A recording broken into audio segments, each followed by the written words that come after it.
And welcome to Sport Tonight. I'm Cecilia Omogbe in Lagos. Sport greetings to you wherever you are in the world watching us. In London, I'm Austin Okonakwan. Cecilia, I'm sure you're monitoring what's going on at the under-17 AFCON. What a story for the Golden Eaglets. Another clear testament of when you create chances, you must take them. At halftime, it's Nigeria 0. Burkina Faso 1. Yeah, that's how it is. It was a mishap by Ogoji. I mean, he couldn't clear the goal when he was supposed to clear it. But Burkina Faso Camara, of course, had to take advantage of that. So that's how the goal came, the 44th minute. So we have 3 teams already at the already picking a ticket for the World Cup that will be taking place in November, December. We don't know the country yet because Peru was supposed to host, but there's something around that. But then Nigeria or Burkina Faso will pick the final slots. Or so we already have Mali, Senegal again, and of course Morocco. These are the teams that are already picking a slot for the FIFA World Cup later in the year. So for Flying Eagles, Golden Eaglets of Nigeria, they know what to do. Fly past Burkina Faso, you get a ticket to the World Cup. So nothing like you having won a tournament for 5 times. I mean, the most successful team when it comes to under-17, all they need to do is to just, beat Burkina Faso, get a ticket, and fly to wherever country that is hosting later in the year. Austin, I believe you're also monitoring what's happening in Europa League. I mean, Sevilla and Juventus. Juventus had most of the chances when the game started. Of course, Sevilla also taking advantage of Juventus failing to convert their chances. And of course, Enazri was the one who got that first goal for them in 26 minutes. That's what it is, you know. Clear testament again that in this our world of sports, when you great chances, you must take them. That was what Inter Milan did last night against AC Milan. First 11 minutes, they created 2 good chances, and they took them. And that was just good enough for them to go all the way. So in this, in fact, not just football, now all of sports, you'll be punished when you have a chance to do something and then you don't do it. And that's a vital lesson that everyone can, you know, apply. When you create chances, you take them. You have to take it. All right, this is what the show is looking like tonight. We'll be talking about basketball. And basketball, not the NBA that we did yesterday. Of course, we'll be coming home. The league is about starting, talking about the women's league. We waited for it. 2019, the last time Air Warriors, were the champions. But then after that, COVID happened, and we were waiting. After COVID, what's going to happen? But finally, June 1st, that's when we'll be starting. So we'll be getting a member from MBBF to talk more about this, the new format they will be using for the Women's Basketball League that is starting in June. The qualifiers first before you have the Elite Championship, the main league will start. And also, we'll touch down on facilities, infrastructure. I know Austin loved talking about that. What's the sports industry doing? He wants to leave a legacy that when he's out, they will remember that during his time, I mean, infrastructure is actually developed, and that's what he's trying to do. We'll talk about that. And of course, touch down on the FA Cup. I mean, so many surprises. A team like Aqua United losing to a team from the National League. Yeah, surprise, surprise. There's also some surprise results also coming from the Women's Federation Cup. So these are many more we have on the show tonight. But first, we will talk basketball because we have Victor Okoro, a member of the Nigerian Basketball Federation, will be joining us to talk about the Women's League, why the format is changing this time, why they are not just going straight into the usual 8 teams in the Atlantic Conference, and also you have 8 teams in the Savannah Conference. It's different this time around. So what are the reasons for that? He will be joining us to talk about that. Austin, I'm really excited because we'll be talking about Women's Basketball League. When are we starting? When are we going to have it again after a very, very long time? And finally, it's about to start. It's a good conversation, you know, and we just hope that we won't take 1 step forward and 10 steps backward, you know, because we know the story of basketball in Nigeria in the last 2 years. We pray that selfish ambition, greed, and mismanagement will not take over this development that we're about to talk about, you know. I remember when we had the final 8 and you were saying, what about the women?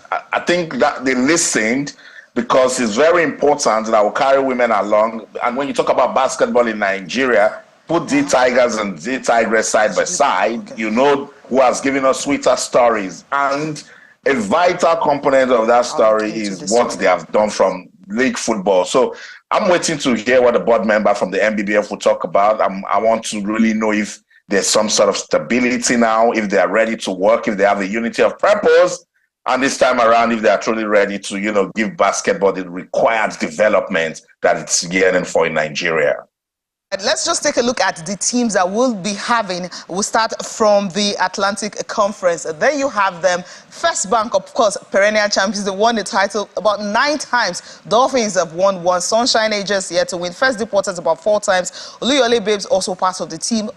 Ogun Babes also part of the team. So you're going to be having new teams coming up because you have so many teams that are applying for it. That's why they have to go through qualifiers. MFM, of course, one of the newcomers into the league. Ekiti Angels are also part of the teams from the Atlanta Conference. Go to IGP Queens, another team. Benin Queens also part of it. Bayelsa Blue Whales, another team.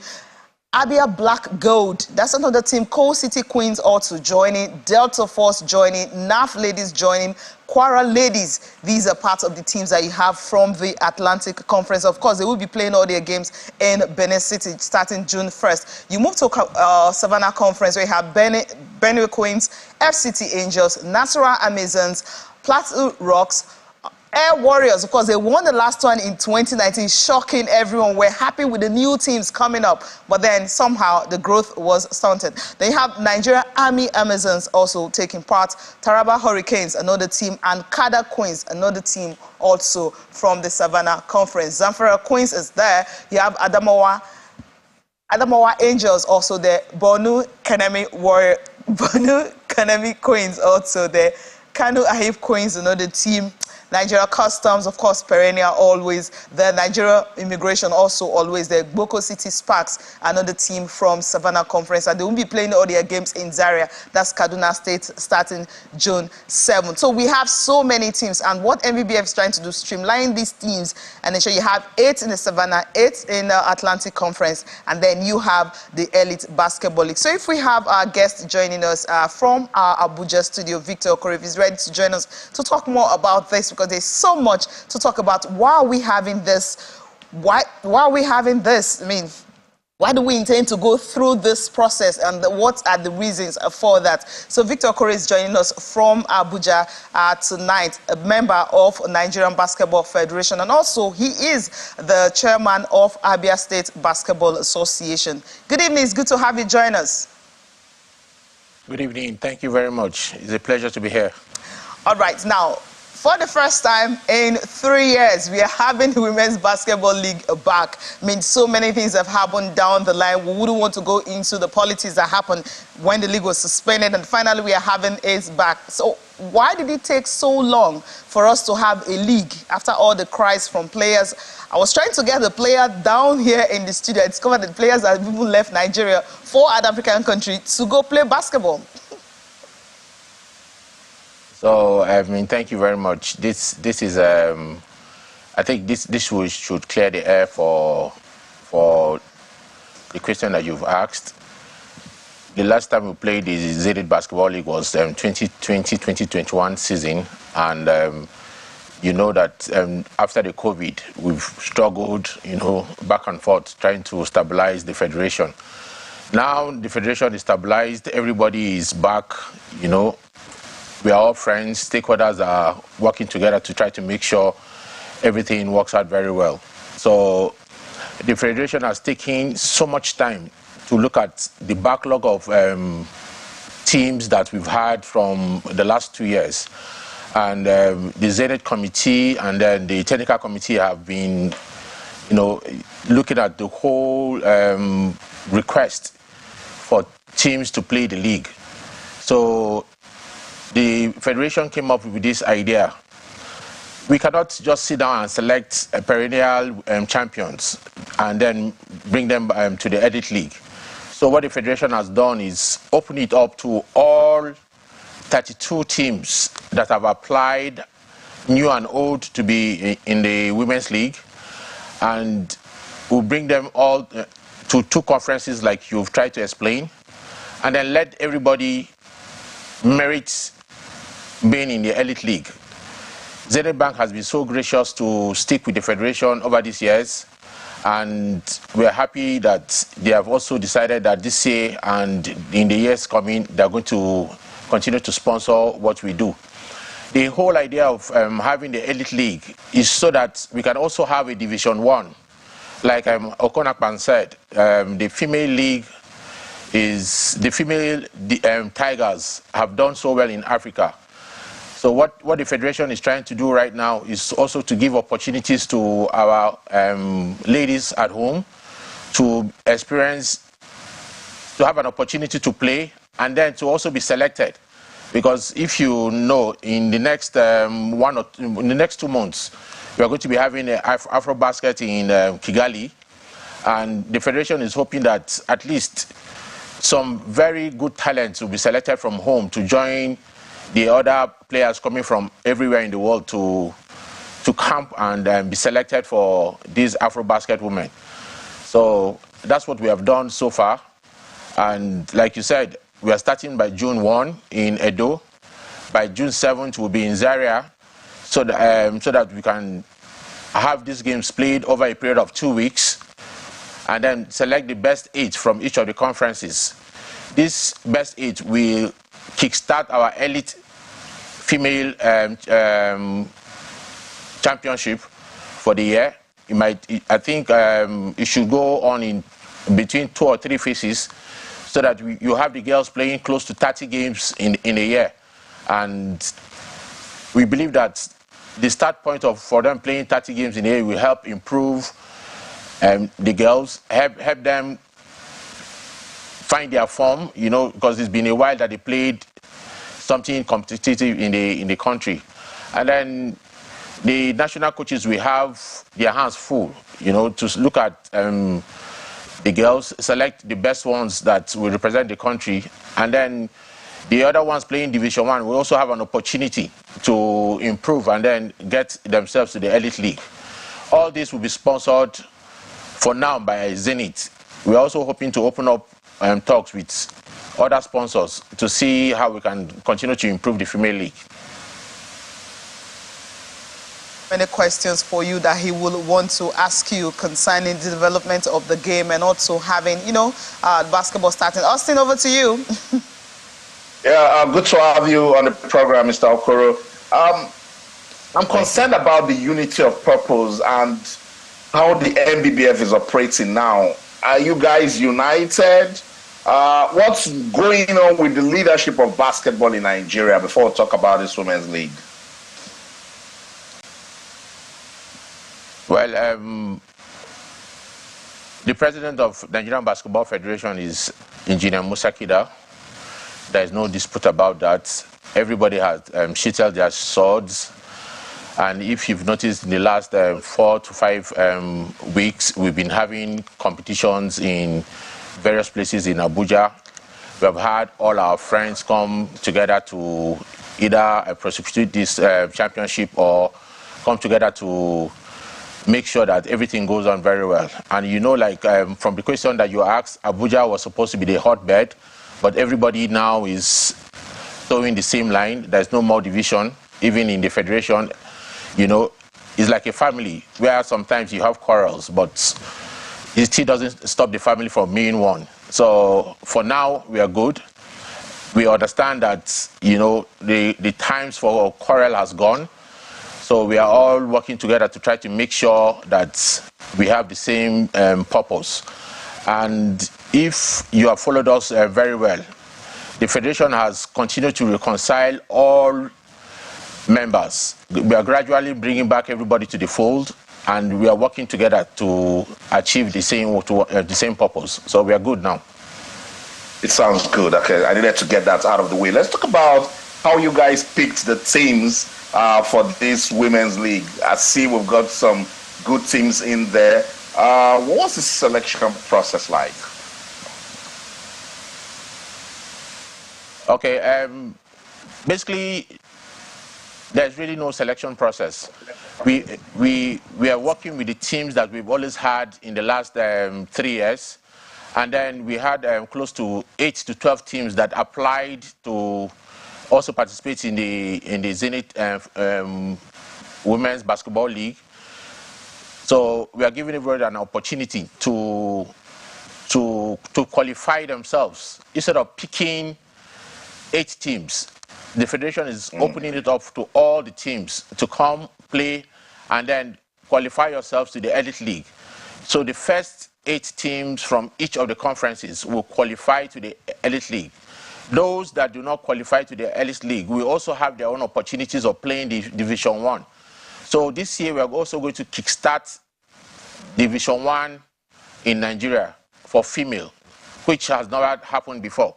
So we are just opening up the opportunities for girls to have more games to play. So that's what we're doing right now. I like that. That's good inclusion. If I go back to Cecilia in Lagos, you just run us through the program of activities. What should we be looking forward to before action we get, on the way with this women's league? Well, the federation has put together so much to do right now. The Premier League committee is still sitting and strategizing on when and how to prosecute the Premier League for men. We have all our other committees sitting around the clock to make sure that all the T's and I's are dotted properly. We are also preparing ourselves for all the international competition. If I say this with all humility, out of all the African teams they were applying to host the Olympic qualifiers, Nigeria was granted the right to do that in August, between 12th and to 20th of August this year, which is a huge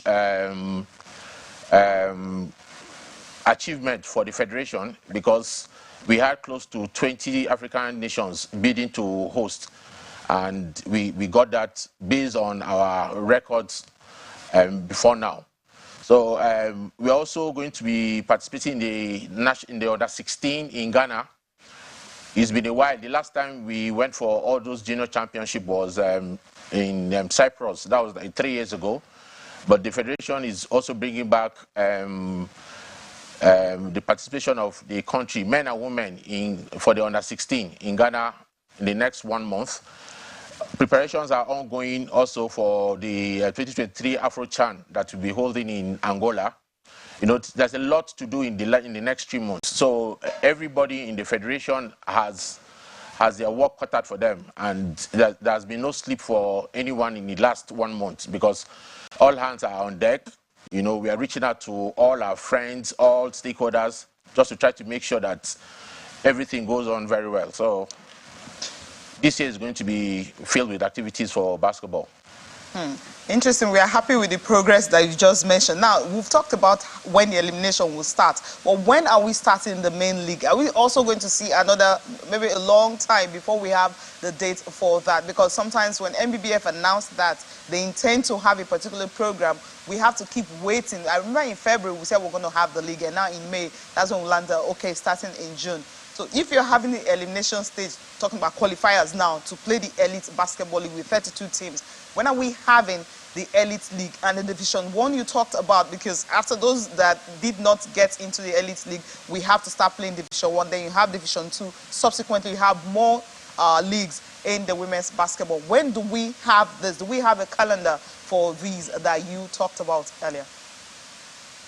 I can confirm to you that the Zenith Committee held a meeting yesterday, chaired by Professor Adeyanju, and in the next 1 week, you will roll out the dates for the phases that will happen immediately after these qualifiers will do. Everything is done in meticulously.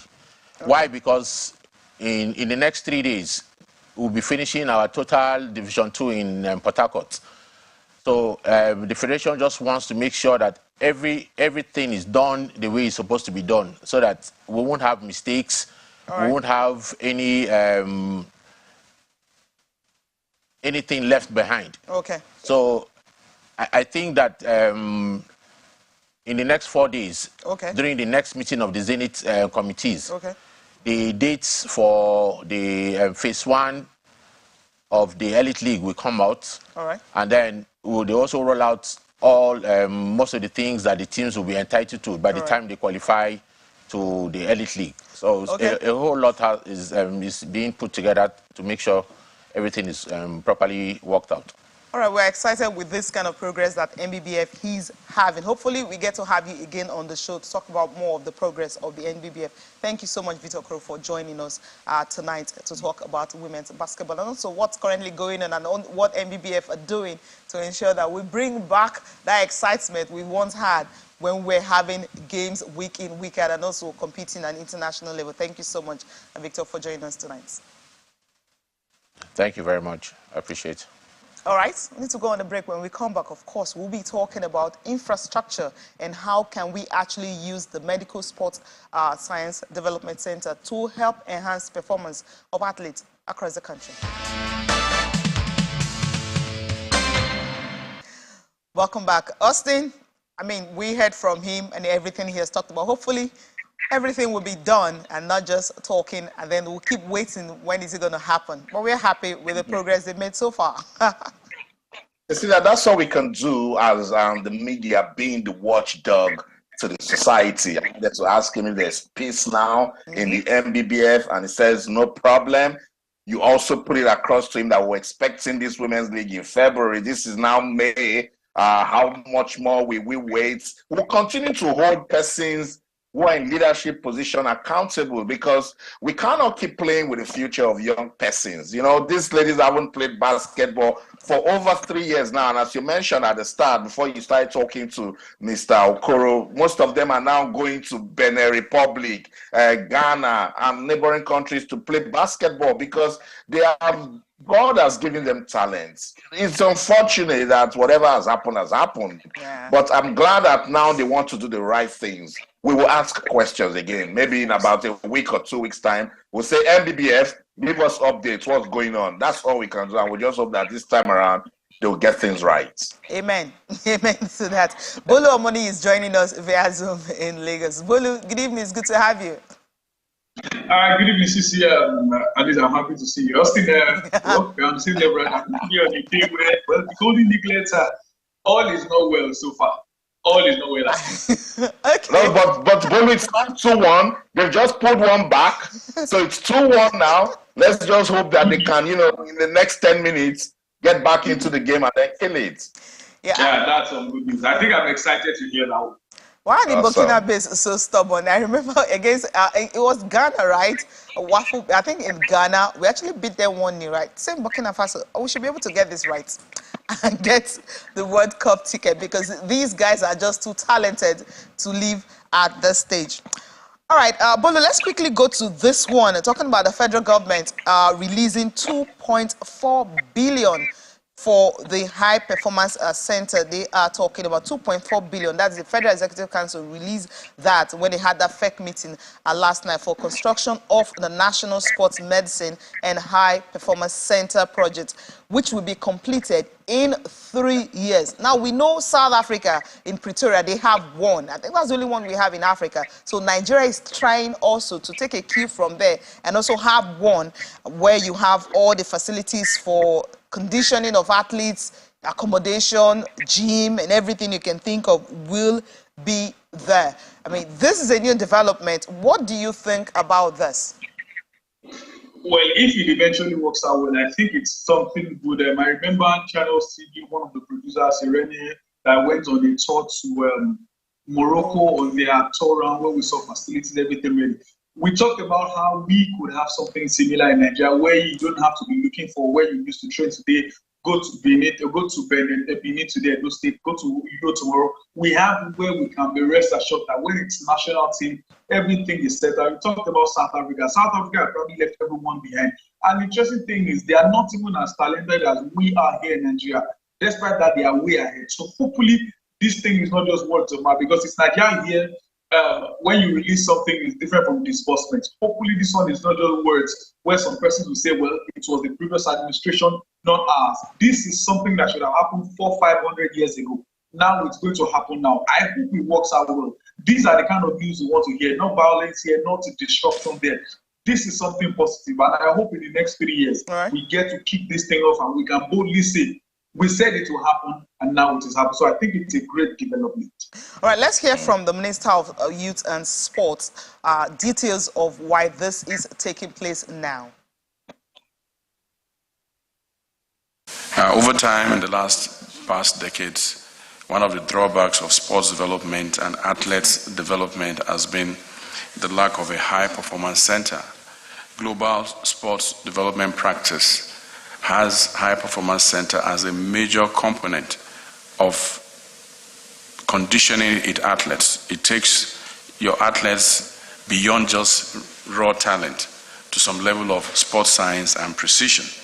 And lack of that scientific input into our sports development over time has not helped us to reach the maximum podium performance that can be attained by our athletes.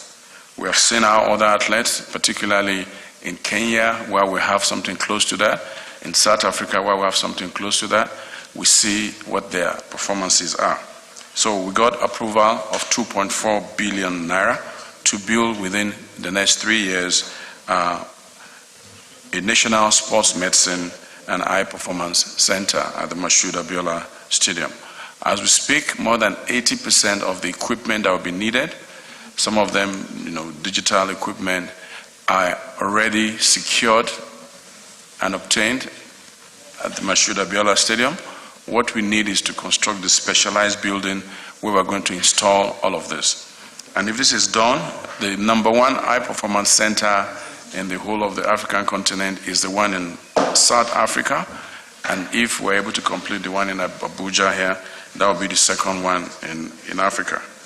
The company that got the award for the contract is Messrs. Jamek West Africa Limited. And like I said, for 2.4 billion naira with a completion period of 3 years.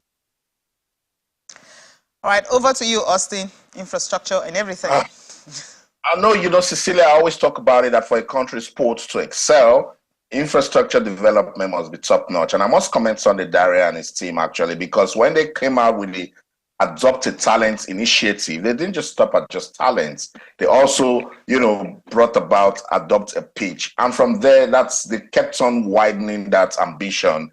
I need someone who wants to see, good infrastructure also with sports development in Nigeria. So I like this. It's good.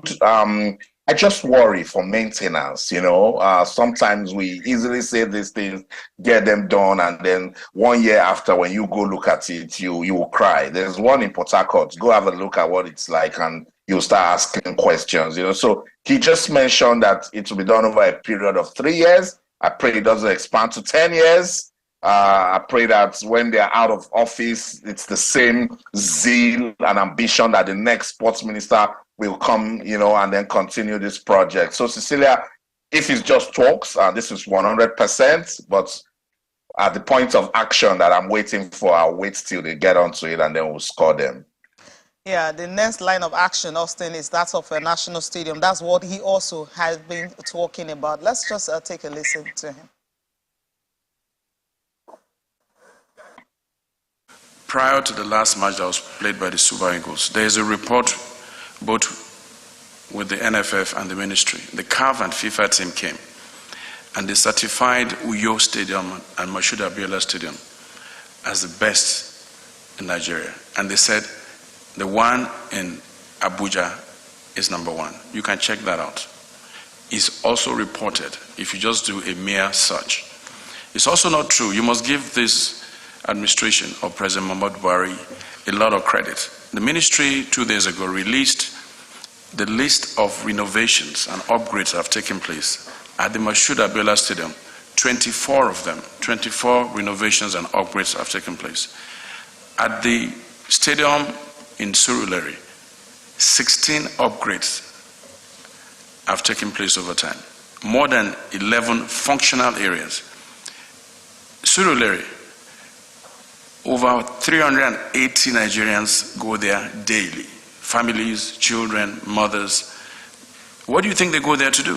They go to access and use the functional aspects of the stadium. Yes, certain aspects of that stadium have gone bad. And what do you expect? 51-year-old stadium. built 51 years ago, left unattended for 19 years. Then you have a government that has started that journey. A journey of 1,000 miles begins with a few steps. And let me also correct the data. What was approved and released, administered by the Dangote Group, is 450 million. That was the exchange rate. The Dangote Group did the procurement, chose the contractor, and paid the contractor based on the presentation of certificate of performance. The same thing with the stadium in Surulere, 450 million. Nowhere in the world can you use 450 million to renovate a 51-year-old stadium. The Moshood Abiola Stadium, when it was built in 2003, is 20 years old now. Julius Baja gave us a bill of 1.2 billion naira annually to maintain the stadium and keep it. It's gone for almost 14 years. So you can do the math. Every year as it depreciates, the amount that Julius Baja has given us increases from 1.2 billion to 1.5 billion. It's a whole lot of trying to clear the air there concerning what went down at MK Abiola Stadium and also National Stadium Surulere, where you have recently one of the floodlights actually, crashed. Luckily, people were not there. But according to when you have a 51-year-old infrastructure, the maintenance, that's bound to happen. Bolu, over to, what do you make? He'll talk about, you listen to him concerning the High Performance Center, what he intends to achieve in 3 years. We are just hoping, as Austin mentioned, that when this administration, when they are gone, they will continue with it and it won't last forever. And then talking about the National Stadium. Yes, good things he's trying to do, leaving legacy behind that he can be, remembered for. But then these things, this current administration is going, how do we continue like this? Well, before I pick it from where Austin left off, let me start from where he said something that I think I like, that 80% of the equipment have been secured. I think that's good news. Not that we are waiting to build facilities and there's nothing to put there. He said 80%, so I think that's good enough. But when all these things have been brought home, when the structures have been put to place, no matter what you do, no matter how much you spend, one of the most important things is maintenance. And they talked about money increasing per year with maintenance. You cannot build a facility for sport and you don't plan maintenance. It's probably better don't have it. They talked about people going to the stadium every day. Most of the things they use there, the truth is they are bad. I go to the National Stadium regularly. But that aside, it's a 51-year-old edifice. We have stadiums in Europe that are worth over 100 years. Why are those stadiums still standing? It's because they put maintenance as important as it was when they decided to build it. So no matter what happens, if this high performance center comes to be in 3 years, if there are no plans to maintain it, Cecilia, believe me, in the next 10 years, it will probably be as worse as we saw the national scale. So I'm begging both the ministry, both everyone in charge of the sport and those that will come afterwards, please take maintenance very, very important. It's not just approving money, also disburse this money. And those that are receiving, please go to work. Because if we have all these things at high PTO or the second best in Africa, and we don't maintain, we can easily go from second to the worst in Africa. So I love all the things he has said. Using Austin's words, I like it when you talk, but please also walk the talk as well. Interesting. All right, we'll leave it there, right, Austin? We'll go to Federation Cup. I'm so happy to talk about this one. The reason is when you have smaller teams that are making wave, you just have to celebrate them, right? Okay, let's go to the screen right now. Starting off with the result from the men. Ahundia of Ben Insurance, of course, winning by a lone goal. And then you have the game between Sunshine Stars and Standard Sunshine winning that. EFCC and Aqua United. It ended 1-1 after 90 minutes. Of course, they had to go into penalties. Penalties could be anybody's game. It ended 9-8. Aqua United are out of the Federation Cup for this year. Yeah, that's the story. Warri Wolves and 3SC also. 3SC are also out after goalless regulation time. Went to penalties. Warri Wolves beating 3FC 4-3 on penalties. Now, Plateau United at Enyimba ended 2-2, and of course, Plateau United pick a better game, 3-2 on penalties. Enyimba also are out of the Federation Cup. So you see, it's like you're going to see another winner this year. So let's go to other results. Nasarawa United and DMV. Nasarawa United still in the game. Korodu City and Kwara United, they didn't want to go the way of Aqua United. They won 3-1. Rangers and Kano Pillars. Of course, Kano Pillars now playing in National League. So it's obvious that the top flight will obviously win this one. Tulin, Sinojo and Lobby Stars also didn't go the way of Aqua United, winning 2-1. And of course, Ebunudija of Imo and Doma United 4-0. This is what the men's looking like. So Austin, quickly, a surprise result for you here, right? No, Cecilia, my people in Akwa Ibom, they just want to know why you mentioned that Aqua United are out with that high pitch. You know, like you were expecting Aqua United to crash out. It was quite an unfortunate Austin, game for we the love upset, remember?